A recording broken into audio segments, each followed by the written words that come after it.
الحمدللہ وحدہ لا شریک لہ والصلاۃ والسلام علی من لا نبی بعد۔ قربانی کے نصاب کے بارے میں یہ بات اچھی طرح ذہن نشین فرما لیں۔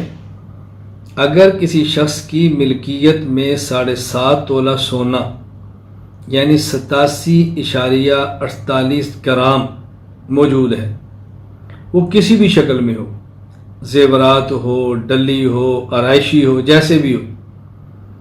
اسی طرح کسی کی ملکیت میں 52.5 تولہ چاندی یعنی 612.36 گرام موجود ہو کسی بھی شکل میں، ایسے شخص پر قربانی واجب ہے، خواہ وہ مرد ہو یا عورت ہو۔ اگر کسی شخص کے پاس صرف سونا ہے 7.5 تولہ تب بھی قربانی ہے۔ اگر کسی کے پاس صرف چاندی ہے 52.5 تولہ تب بھی قربانی ہے۔ اگر کسی کے پاس 7.5 تولہ سونا اور 52.5 تولہ چاندی دونوں اتنی مقدار میں ہیں تب بھی قربانی ہے۔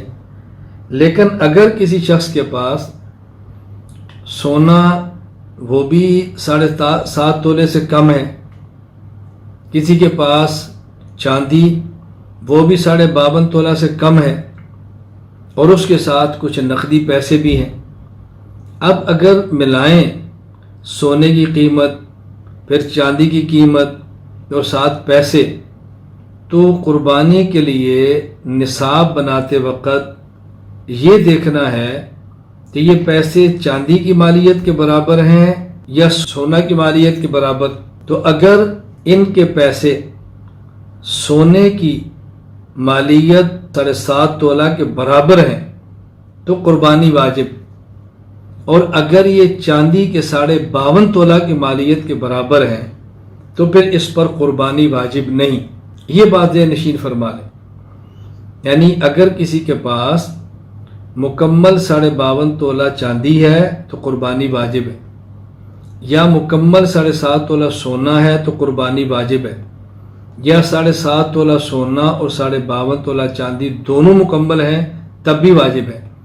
لیکن اگر سونا بھی کم ہے، چاندی بھی کم ہے یا نقدی پیسے ہیں، ان کی قیمت لگائیں گے اور قیمت لگا کے پھر یہ دیکھیں گے اگر یہ 7.5 تولہ سونا کی مالیت کے برابر ہے تو قربانی واجب ہوگی، اگر اس سے کم ہے تو قربانی واجب نہیں ہوگی۔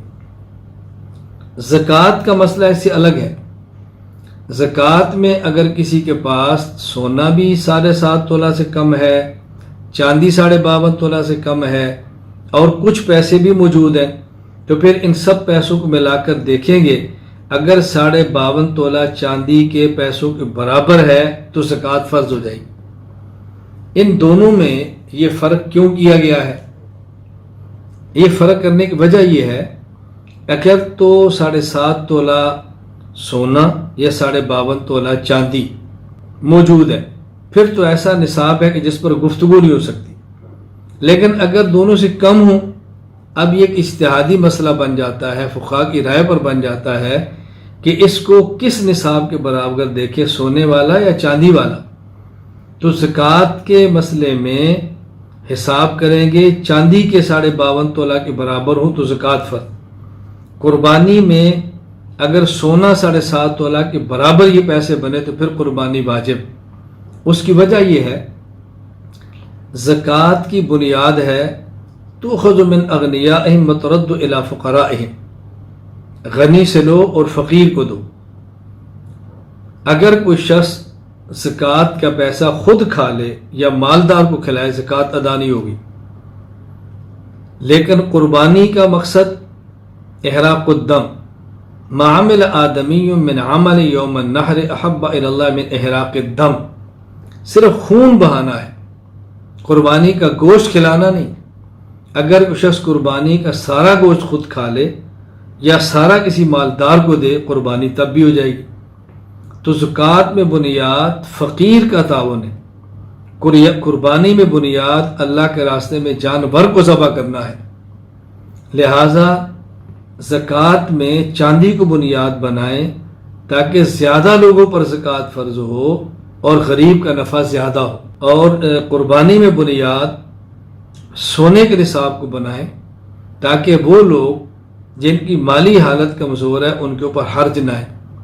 اب ایک شخص دکاندار ہے، نہ ملازمت کرتا ہے، یا چھوٹا موٹا اس کا کاروبار ہے، ریڑھی ٹھیلا لگاتا ہے۔ اب ملازمت کرنے والے کی تنخواہ ہے مثال کے طور پہ 50,000، کچھ پچھلے مہینے کے پیسے جمع ہیں، کچھ ابھی تازہ تنخواہ ملی ہے 80,000 ہو گئے، تو قربانی واجب ہو جائے گی۔ اب اس نے بل بھی دینا ہے، بچوں کی فیسیں بھی دینی ہے، مکان کرائے پر ہے تو کرایہ بھی دینا ہے، اور اس کے ساتھ اس نے عید کے لیے ضروریات بھی ہوں گی، پھر یہ قربانی کا جانور بھی ذبح کرے گا، تو اس کی کمر ٹوٹ جائے گی۔ اور مقصود غریب کو گوشت کھلانا نہیں کہ ہم اس کو تنگ کریں، اس لیے بہتر یہ ہے کہ زکوٰۃ میں بنیاد سونے کے نصاب، چاندی کے نصاب کو بنا دیا جائے، اور قربانی میں بنیاد سونے کے نصاب کو بنا دیا جائے، تاکہ زکوٰۃ اور قربانی کی روح کو سامنے رکھیں گے تو انشاءاللہ العزیز دونوں مسائل پر عمل آسان ہو جائے گا۔ باقی اس پر دلائل، مزید تفصیل میری فائل، مقالہ مسائل قربانی عنوان پر موجود ہے، وہاں اہل علم ملاحظہ فرما سکتے ہیں۔ یہ مختصر سی گفتگو صرف کی ہے مسئلہ سمجھانے کے لیے۔ اللہ تعالی ہم